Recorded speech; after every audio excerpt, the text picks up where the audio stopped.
something with a smile, and then began to talk to me in a lingo to which, in a manner of speaking, I was even stranger. For this time I had not the faintest notion what it was. It might have been gibberish for all that I could tell. Quickly perceiving that he had succeeded no better than before, he returned to English. You do not know French? Nor the patois of the Rue de Rabagasse? Very good. Then what is it you do know? Are you under a vow of silence, or are you dumb, except upon occasion? Your face is English. What can be seen of it? And I will take it, therefore, that English spoken words convey some meaning to your brain. So listen, sir, to what I have to say. Do me the favour to listen carefully. He was becoming more and more his former self. In his clear, modulated tones there was a ring of something like a threat, a something which went very far beyond his words. You know something of a period which I choose to have forgotten, that is plain. You come from a person who, probably, knows still more. Go back to that person, and say that what I have forgotten, I have forgotten. Nothing will be gained by anyone by an endeavour to induce me to remember. Be very sure upon that point. Say that nothing will be gained by anyone. That time was one of mirage, of delusion, of disease. I was in a condition, mentally and bodily, in which pranks could have been played upon me by any trickster. Such pranks were played, I know that now quite well. I do not pretend to be proficient in the modus operandi of the hanky-panky man, but I know that he has a method, all the same, one susceptible, too, of facile explanation. Go back to your friend, and tell him that I am not again likely to be made the butt of his old method, nor of his new one either. You hear me, sir?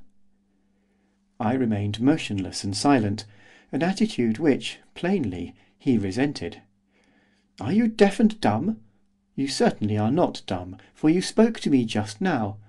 Be advised by me, and do not compel me to resort to measures which will be the cause to you of serious discomfort.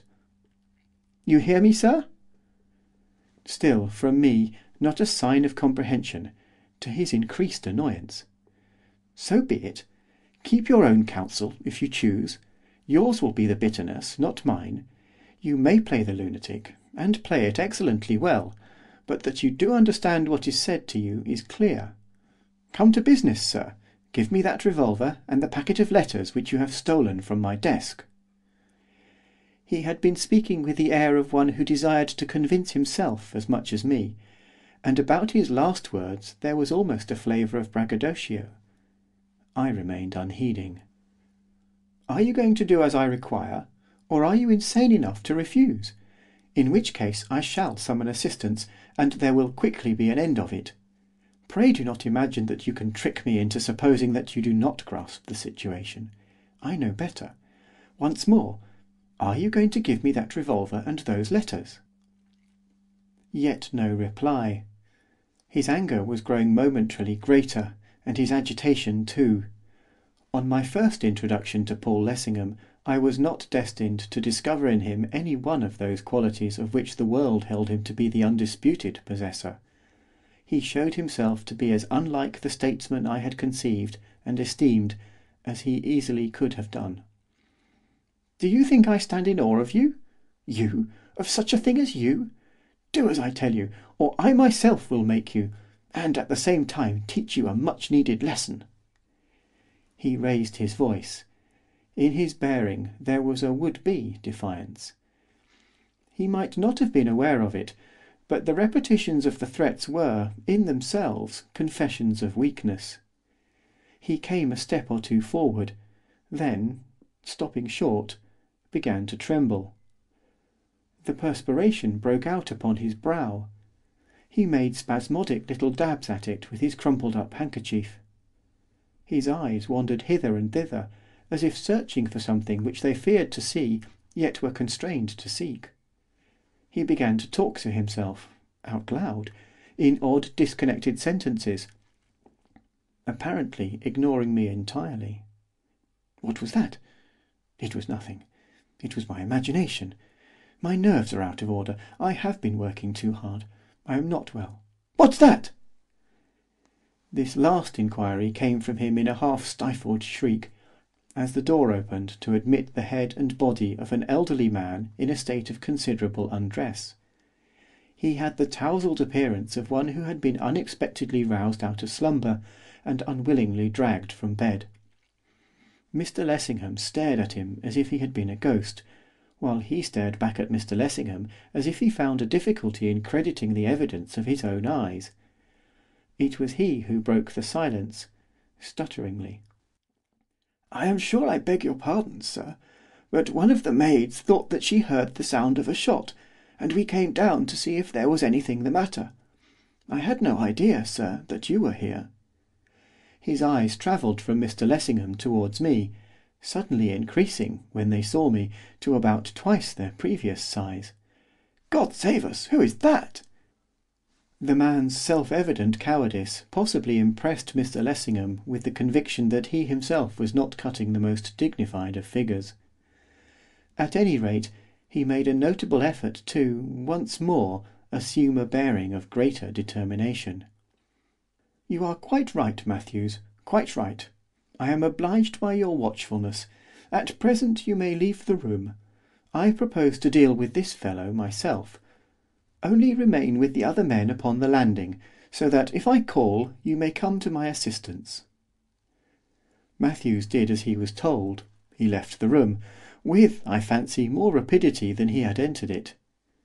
Mr Lessingham returned to me, his manner distinctly more determined, as if he found his resolution reinforced by the near neighbourhood of his retainers. "Now, my man, you see how the case stands. At a word from me you will be overpowered and doomed to undergo a long period of imprisonment. Yet I am still willing to listen to the dictates of mercy. Put down that revolver. Give me those letters. You will not find me disposed to treat you hardly." For all the attention I paid him, I might have been a graven image. He misunderstood, or pretended to misunderstand, the cause of my silence. "Come, I see that you suppose my intentions to be harsher than they really are. Do not let us have a scandal and a scene. Be sensible. Give me those letters." Again he moved in my direction. Again, after he had taken a step or two, to stumble and stop and look about him with frightened eyes. Again to begin to mumble to himself aloud. "It's a conjurer's trick, of course. Nothing more. What else could it be? I'm not to be fooled. I'm older than I was. I've been overdoing it, that's all." Suddenly he broke into cries. "Matthews! Matthews! Help! Help!" Matthews entered the room, followed by 3 other men, younger than himself. Evidently all had slipped into the first articles of clothing that they could lay their hands upon, and each carried a stick, or some similar rudimentary weapon. Their master spurred them on. "Strike the revolver out of his hand, Matthews. Knock him down. Take the letters from him. Don't be afraid. I'm not afraid." In proof of it, he rushed at me, as it seemed, half blindly. As he did so, I was constrained to shout out, in tones which I should not have recognised as mine, "The Beetle!" And that moment the room was all in darkness, and there were screams as of someone in an agony of terror or of pain.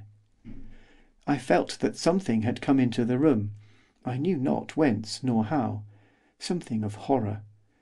And the next action of which I was conscious was that under the cover of darkness I was flying from the room, propelled by I knew not what. End of chapter 7.